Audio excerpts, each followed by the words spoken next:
আর আমেনার এই বাড়িতে আইতে নিষেধ করছে? আম্মা, আমেনা বুড়ি আমি জোর করে নিয়ে আইছি। আমেনা বউ অসুস্থ, আজকে দুপুরে আমেনা বউ আমগো লগেই খাইবো।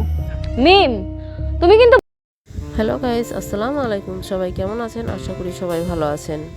তো বন্ধুরা, আমাদের আজকের নাটক সত্যের মৃত্যু নেই পর্বটি আপনাদের মাঝে নিয়ে চলে আসলাম, এবং আগামী পর্বটি কবে আসবে তা আমাদের আজকের ভিডিওর মাধ্যমে জানিয়ে দিব।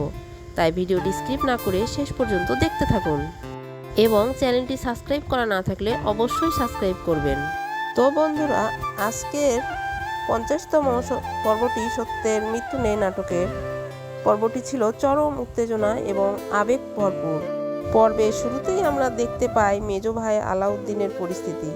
ফাতেমা ও তার বাবা অবশেষে আপোসনামায় সহ করেছেন এবং টাকা নিয়ে গেছে, যার ফলে আলাউদ্দিনের জামিনের পথ পরিষ্কার হয়ে যায়।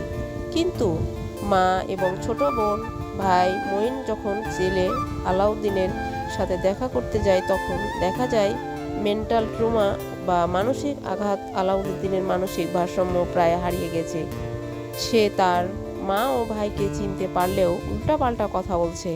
সে তার বাবাকে আবার বিয়ে দেওয়ার কথা বলছে এবং বলছে জেলেই নাকি এখন তার মন বসে গেছে, সে তার বাইরে আসতে চায় না। এদিকে ছোট বউ মিম এক সাহসী সিদ্ধান্ত নেয়। শ্বশুরবাড়ি সালাউদ্দিনের কড়া নির্দেশ থাকা সত্ত্বেও সে অসুস্থ আমেনা আপুকে জোর করে নিয়ে নিজের বাড়িতে নিয়ে আসে।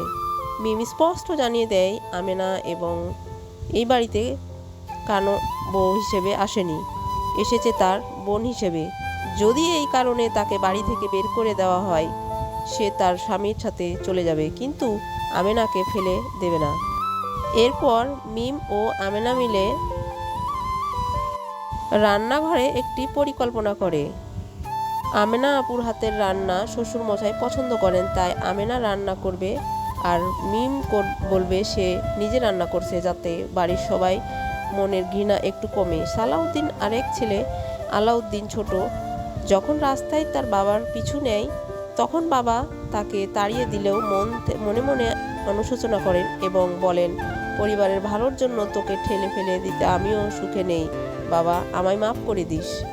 অন্য এক দৃশ্যে দেখা যায় আলাউদ্দিন মা আরেকটি চাল চালাচ্ছেন। তিনি নান্নু মিয়ার বাড়ি গিয়ে তার কম শিক্ষিত মেয়ে আসিয়ার সাথে আলাউদ্দিনের বিয়ে পাকা কথা বলতে যান। আসিয়ার বাবা আলাউদ্দিনের নেশা ও ডিভোর্স এর কথা তুলে ধরলে তিনি ফাতেমাকে দোষ দিয়ে বলেন, নতুন বউ আসলে সব ঠিক হয়ে যাবে। তিনি আসলে এমন একটা মেয়ে চান যে তার সব কথা অক্ষরে অক্ষরে পালন করবে এবং শুনবে।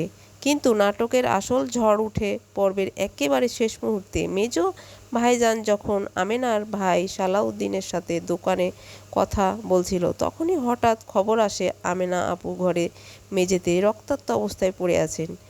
তার শরীর দিয়ে রক্ত ঝরছে এবং তিনি অচেতন। এই দৃশ্যটি সবাইকে স্নিগ্ধ করে দেয়।